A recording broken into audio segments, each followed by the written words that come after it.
આમ તો ગુજરાતમાં દારૂબંધી છે પણ માત્ર કાગળ ઉપર, કારણ કે શિવનગરથી જે જિગ્નેશ મેવાણી દ્વારા આખો દારૂનો પર્દાફાશ કરવામાં આવ્યો હતો ત્યારથી લઈને લોકોમાં એક હિંમત આવે છે કે આજુબાજુમાં જો કે દારૂ વેચાય છે, ડ્રગ્સ વેચાય છે તો બુટલેગરો ઉપર તે લોકો જે જનતા છે, ઘણી વખત પાર્ટીના લોકો છે, આ બધા જ ભેગા થઈને જનતા રેડ કરે છે।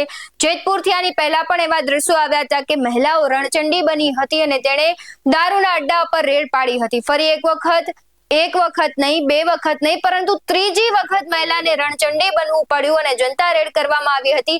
પરંતુ આ વખતે વાત એવી છે કે મહિલાઓ કહી રહી છે કે પોલીસ તો કાર્યવાહી કરે છે પણ જેલની બહાર આવીને બુટલેગરો છે પોતાના ધંધા ફરી વખત ચાલુ કરી દે છે અને આ મહિલા બુટલેગરો છે કે જે ધંધાઓ ચલાવે છે। નમસ્કાર, ગુજરાત BS9 ટીવી ન્યૂઝમાં આપની સાથે હું ભગવતી વિશાવડિયા। આમ તો ગુજરાતમાં દારૂબંધી છે પણ માત્ર કાગળ ઉપર છે, સૌ કોઈ જાણે છે। બેફામ દારૂનું વેચાણ થાય છે, બેફામ સેવન પણ થાય છે।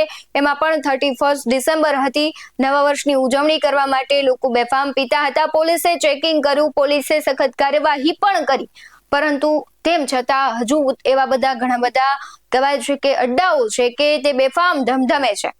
પોલીસ એક્શન લે છે, પોલીસ છે તેના અડ્ડા બંધ કરાવવાનો પ્રયત્ન કરે છે, પોલીસ છે તેને જેલમાં નાખી દે છે, પરંતુ બહાર આવીને ફરી એક વખત તેમની હિંમત આવી જાય છે અને એ આપણે જે કહેવાય છે કે પોતાના ગેરકાયદે ધંધા છે ફરી વખત ચાલુ કરે છે। આપણે એમ કહીએ કે મહિલા સશક્તિકરણ, કે મહિલાઓ છે તે સશક્ત બને, પણ જેતપુરની જે મહિલાઓ છે જે દારૂના અડ્ડા ચલાવી રહી છે એ થોડીક વધારે જ સશક્તિકરણ તેમનામાં થઈ ગયું હોય તેવું લાગે છે, કારણ કે એક વખત નહીં, બે વખત નહીં, 3 વખત છે મહિલાઓ છે, સ્થાનિક મહિલાઓ, એ મહિલાઓ દ્વારા જે અડ્ડાઓ ચલાવવામાં આવે છે તેના પર રેડ કરવામાં આવે છે।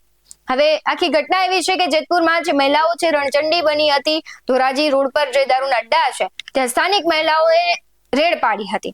રેડ દરમિયાન અડ્ડા પરથી દેશી દારૂની પોટલીનો જથ્થો મળી આવ્યો। જાહેરમાં ચાલતા દારૂના વેચાણથી કંટાળી મહિલાઓએ પોતે જ કાયદો હાથમાં લઈ અડ્ડાનો પર્દાફાશ કર્યો। રહેણાંક વિસ્તારમાં દેશી દારૂનું વેચાણ તાત્કાલિક બંધ કરો તેવા આક્રોશ સાથે મહિલાઓ ભડકી હતી। સાથે જ મહિલાઓના વિરોધ બાદ પોલીસ દોડી આવી અને મહિલા બુટલેગરની અટકાયત કરી।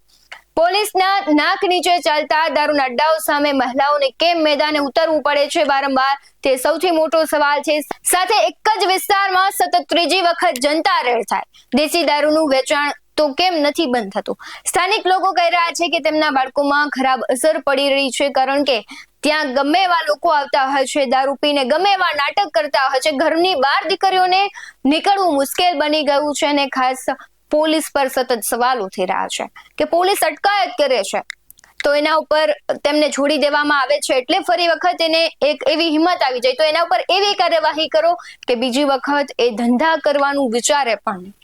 કારણ કે ઘણી વખત એવી પણ ચર્ચાઓ થતી હોય છે કે પોલીસ પકડે છે, પોલીસના હપ્તા બંધ થઈ જાય છે એટલે પોલીસ એને છોડી મૂકે છે, એટલે પોલીસ પર પણ જ્યારે પ્રશ્ન ઉઠે છે ત્યારે પોલીસે જ હવે એવો દાખલો બેસાડવાનો છે કે આવા ધંધાર્થીઓ છે, ગેરકાયદે ધંધા કરે છે, જે સામાજિક, આર્થિક અને દરેક રીતે લોકોને નુકસાનકારક છે, આવા ધંધાને જલ્દીથી બંધ કરાવવામાં આવે।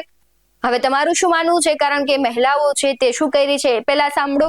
ભાઈ, જો ચામુંડાનગરમાં વેચતા હતા ત્યાંથી બંધ કરાવ્યો તો આ વાલ્મીકીવાસ ને ચામુંડાનગરનો બેયનો અહીં ભેગું થાય, એટલે અમારો મારા ગા છે નિશાળે જવાનો છોકરાઓને, અને એ લોકોને મારા ગા છે। અમારા છોકરા જાય એટલે એ સતત અહીંયા દારૂ વેચે, ત્યાંથી મૂક્યું એટલે અહીંયા કોથરા ભરી ભરીને વેચતી હોય, અને અમારા છોકરાઓને શું કે કેમ કે અમે તો અહીંયા પાડોશી છે એટલે તમને ધમકી દેવાની, છોકરાઓને એમ જ કે અમે અહીં દારૂ વેચવાના જ છે, અને અહીંયા દારૂડિયા પી પીને અને દીકરીઓની છેડતી કરે દારૂડિયા, તો એની જવાબદારી કોણ લેશે? તો તમે લગભગ સતત આ ત્રીજી વાર રેડ છે, હા, પોલીસ એક્શનમાં નથી કે કોઈ કાર્યવાહી નથી? ના, પોલીસ વાળા તો આવે જ છે, પોલીસની ગાડી આવી લઈ ગઈ, પણ એ નગટ્યું સુધરતું જ નથી, કલાકમાં છોડી દે છે। પોલીસ વાળા શું કરે?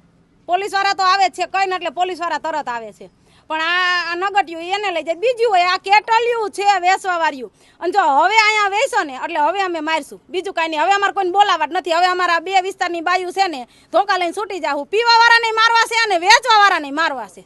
કેટલા સમયથી આ દૂષણ ચાલુ છે? આ 5 વર્ષથી છે। તો હવે તમારી માંગ શું છે? અમારી માંગ એ છે કે જેતપુરમાં ક્યાંય દારૂ વેચાવો ન જોઈએ, કેમ કે આ દારૂ પીવે આ 2026 ઉજવ્યું, પી પીને ગાંડા થઈને પડ્યા હોય, એને ઘેરે બાળ્યું છોકરા ભૂખ્યા હોય, એ 26 ઉજવ્યું। જનતા રેડ કરી છે સાહેબ, કારણ કે 15 દી પહેલા દારૂ ત્યાં ચામડાનગરમાં વેચાતો હતો ત્યાં બંધ કરાયેલું. અમે અમારો એરિયો રહેશે, અમારી સાંજના 7 વાગે બધા અહીંયા બેઠા હોય છે દારૂ પી. અમારી બેન દીકરી નીકળે, અમારી બાયું નીકળે, એની છેડતી કરે તો જવાબદારી કોણ? અમારે એ દારૂ બંધ થવો જોઈએ, બીજું કાંઈ નહીં.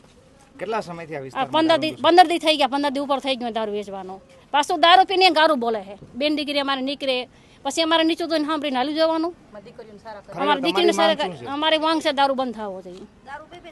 હા, દારૂ પીને ગારું બોલે છે ને અમારે સાંભળીને હાલી જવાનું. દારૂ બંધ થવો જોઈએ. બેન દીકરી અમારે સંજે પાણી જાય જો અમે બાથરૂમ અમારે ઘરે કાંઈ છે ને અહીંયા જાય છે. પછી બાઈ હોટાનો લેવા જાય ને અમે અમારો એરિયો છે. પછી તમારું પણ જે કંઈ પણ માનવું હોય તે કમેન્ટ બોક્સમાં જરૂરથી જણાવજો. બાકી આવા જ વધુ અહેવાલો સાથે ફરી મળતા રહીશું.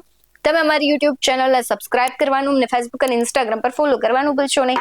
બાકી અવનવી અપડેટ્સ મેળવવા માટે આપ જોતા રહો BS90 ન્યૂઝ. નમસ્કાર.